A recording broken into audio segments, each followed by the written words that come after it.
it seems to me that 9/11, it has been in the planning for decades before it happened, and it is meant as a centerpiece, almost as a lightning rod, to encourage people to question things like this, to question, what do you really think you know? You've got a TV screen showing a plane going into a building, physically impossible the way that it's depicted, and just silly, really. When you look at the footage, it's silly. They weren't even really trying to make it look realistic. And yet everyone around you believes that planes went into the buildings that day. So, therefore, it stands to reason that you can infer from this that the people around you are not really paying that much attention. So what else are they missing? What else are you missing? Are you willing to go back to the start and reconsider things? And so in the case of ancient Egypt, we've got people saying that they think they know what was happening in that part of the world 2, 3, 4,000 years ago, and they think they know what the ancient Egyptian mythology was. Well, maybe you do, but have you checked the sources? If you take the time to check the sources for some of these stories, you'll find that a lot of them trace back to a thing called Oxyrhynchus, the Oxyrhynchus papyri that were discovered by Grenfell and Hunt. The Oxyrhynchus papyri is a collection of papyri excavated from the rubbish dumps of the ancient city of Oxyrhynchus. This was done by two young Oxford scholars in the late 19th and early 20th century. The names are Bernard Grenfell and Arthur Hunt. And then after an agreement with local antiquity service, brought the papyri to England, actually deposited them at Oxford, where they have been ever since. So the Oxyrhynchus papyri project goes back to the late 1960s, when the British Academy started funding for the cataloguing of the collection. The AHRB took over in 1999 and the AHRC since 2005. Down to the late 60s, only 30 volumes have been published. Just under 50 years, another 50 have appeared. Without this funding, this would not have been possible. The funding allows the employment of dedicated researchers who make sure that there's basically a volume out every year, and also vastly improves the quality of the product. The Oxyrhynchus papyri is a sort of cover term for the contents of the rubbish dumps of the old city. When the excavators got there wasn't much left of the buildings, but there were this series of low mounds which turned out to be rubbish tips, and mixed up with the old sandals and bits of dead cabbage. There were a very large number of written items, bits of books, bits of documents, and the Oxyrhynchus papyri covers all of those. But they only discovered this stuff 120, 130 years ago. So how much of what we think is 2,000 or 3,000 year old myths are really things that were created out of thin air, or potentially created out of thin air 120, 130 years ago? And then as you start to get your head around some of these things, it makes more sense to come back to 9/11 and ask, well, the people behind that, are they the same people who are behind the fake history? Because if they are, that would kind of make sense. And then you look at Aleister Crowley and his Book of Thoth, and the fact that he supposedly wrote the Book of the Law in Egypt. He supposedly wrote it while he was in a temple. And then you look at your $1 bill and you've got your little all-seeing eye, your little eye of providence above your pyramids. And when you start to tie some of these ideas together, for me anyhow, it's been a case of imagining that ancient Egypt was thousands of years ago and we knew what was happening, and that here we are today, and who's behind 9/11 we don't really know. I'm now starting to think maybe it's the same group of people. Maybe the same group of people created the myth of ancient Egypt. They created the myth of the pharaohs and the Sphinx and all this kind of stuff. And they're also the ones who are encouraging us to revisit the myth with these major events like 9/11. Mezzi, I know I'm being very convoluted when I explain it that way, but can you kind of get where I'm going with all of that? Yeah, I do. And the other thing, I've been watching some interesting old movies of late with back in the English times of poverty and only the very rich and only the very poor. And I thought to myself, well, how do we know that? How do we actually know that there was that much poverty and people were, this is the Dark Ages or something. And I just went, no, I'm just not going to believe that. This is just, again, another movie made for television to make us think that we're doing so good today compared to all those years ago when people died really, in their 30s and all that sort of stuff.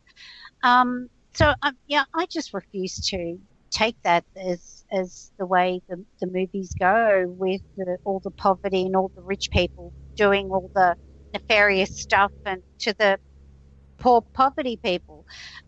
Sorry, do you get where I'm coming with that? Yeah, they show us, or they get us to imagine that in the past people were impoverished, and so thanks to technology or to government or thanks to mass education, we're so lucky now people are no longer impoverished, but they used to be. Yeah. So we're very lucky to have what we have today. And this is all premised on the idea that we know what was happening hundreds or thousands of years ago, and that we're better off than how things were. And we know how they were because of history. And it sounds like what you're suggesting is maybe that's a lie as well. Maybe we don't really know the past, and maybe whatever was happening in the past, it wasn't necessarily all of these impoverished people. And maybe we're not actually so much better off than they were in the past.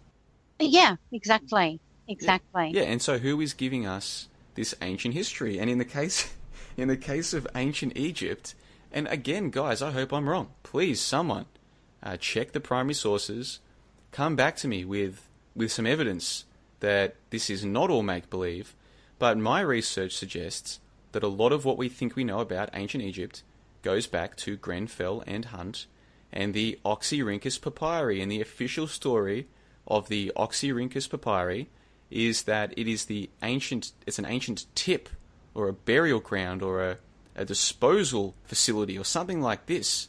And these are where all these ancient texts were found that have been getting translated now over the past 100 or 120 years, or whatever the case might be.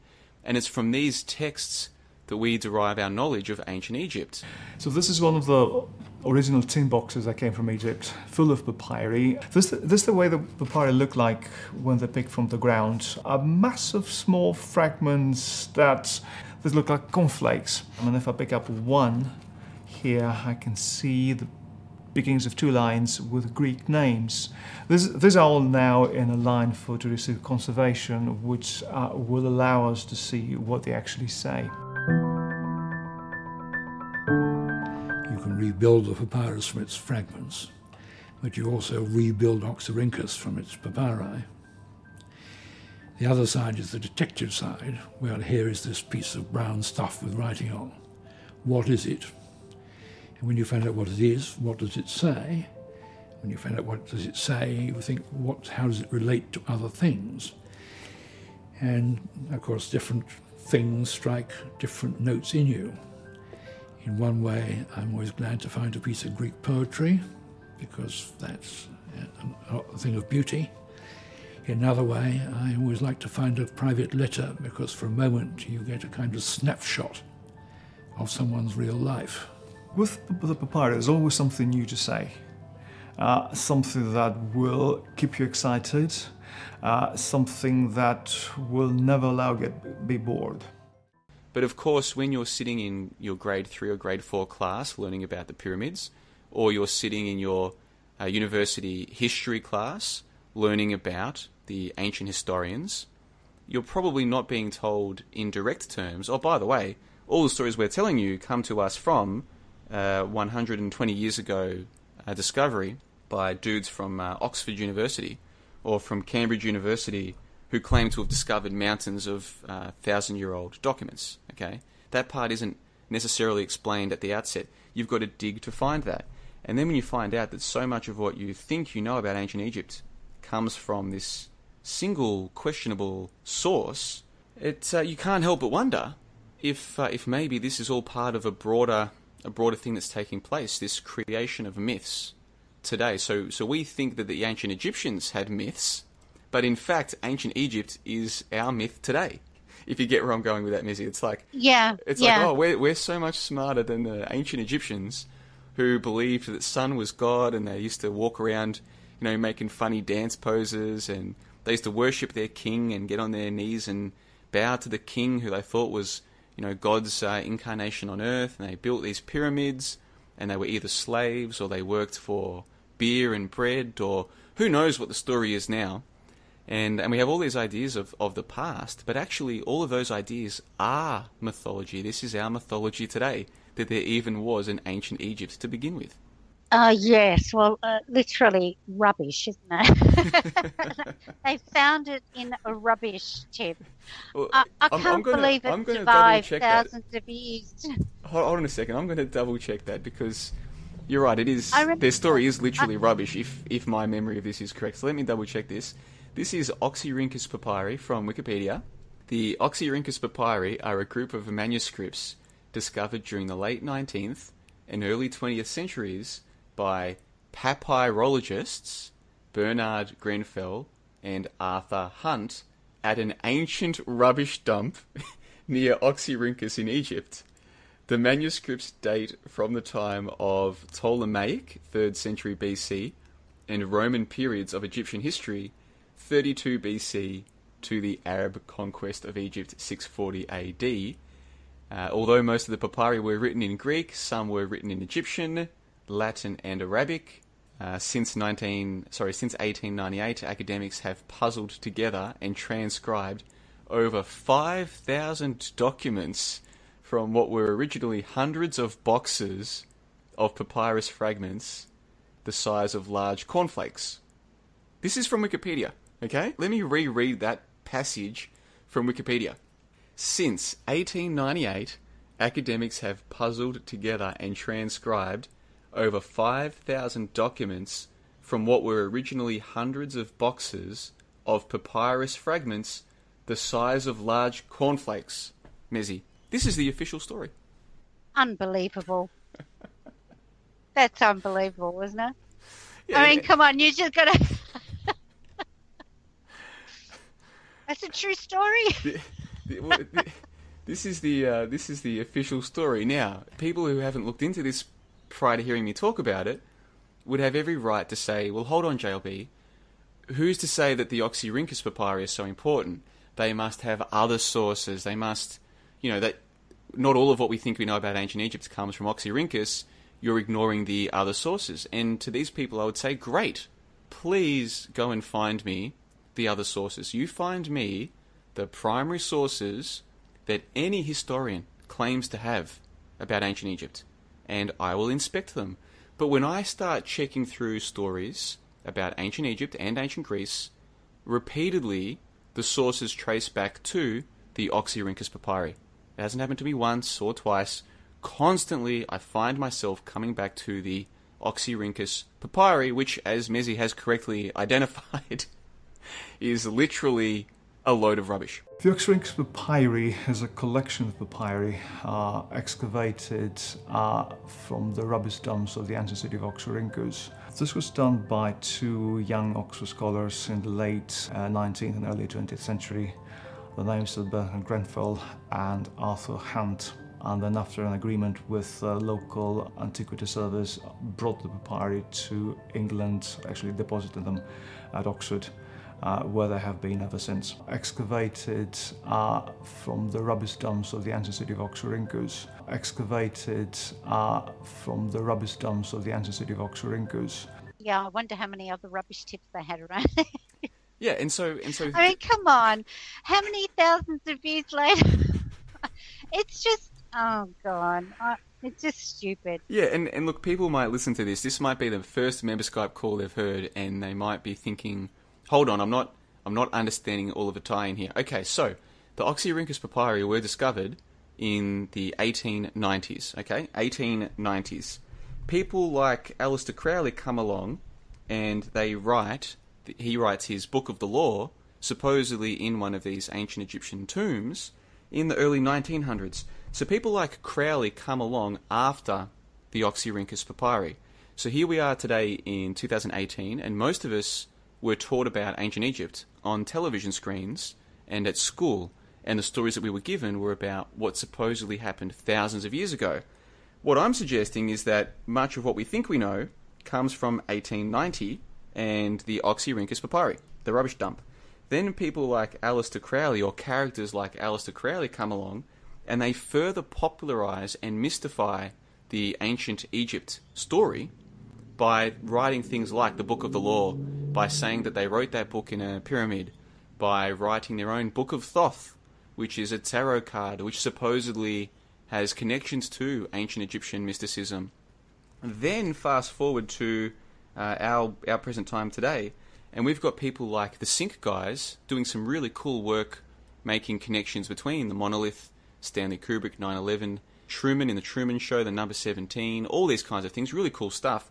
But they too are getting sucked into these stories of ancient Egypt as though those stories are real. However, if we take the time to check through the sources, maybe ancient Egypt is a myth that dates to the 1800s, and a lot of it to the 1890s through the Oxyrhynchus papyri. Do you think I've done a fair job there, Mizzy, at 1:30 on a Sunday afternoon, trying to tie? I think you've done a great job there, but what about the pyramids, John? They've been there for 2,000 years, haven't they? Or 10,000 years, or 20,000 years? Oh, maybe 80,000 years, Mizzy. If you read the Reddit conspiracy subreddit, which I do still read regularly, and there's not really many places online to discuss what we would call conspiracies. You've got forums like Godlike Productions and Above Top Secret. You've got Reddits like the subreddit Conspiracy. These places attract a large bulk of the traffic of discussion of these topics, and so I do still check, particularly the Reddit subreddit Conspiracy from time to time. And you will find, I'm very confident in saying this, you will find on that subreddit far more people, Mezzy, who believe that ancient history goes back further than they're telling us. They're hiding what was happening 100,000 years ago from us. The pyramids go back, tens of thousands of years. You'll find more conspiracy people, more ACT people with that mindset. Then you will find people who will open their minds to the possibility that it's not just the ancient Egyptians who had mythology, but we ourselves today have mythology, and one of those myths is ancient Egypt. Yeah, I agree. Yeah, I've seen some of those people that say that the pyramids were built at a time when the stars were blah, blah, blah, that was facing this way and that was facing that way. And as a matter of fact, pyramids were built according to the stars in the sky, and the Milky Way was the Nile River, etc., etc. But, again, they're only just guessing. And what I don't get is, how do they actually know what the stars did 10,000 years ago? Really? Yeah, exactly. How would we know? Yeah. Most of us don't even know what the stars are doing today. I know. A myth on top of a myth on top of a myth. Excavated from the rubbish dumps of the ancient city of Oxyrhynchus. Excavated from the rubbish dumps of the ancient city of Oxyrhynchus. Excavated from the rubbish dumps of the ancient city of Oxyrhynchus.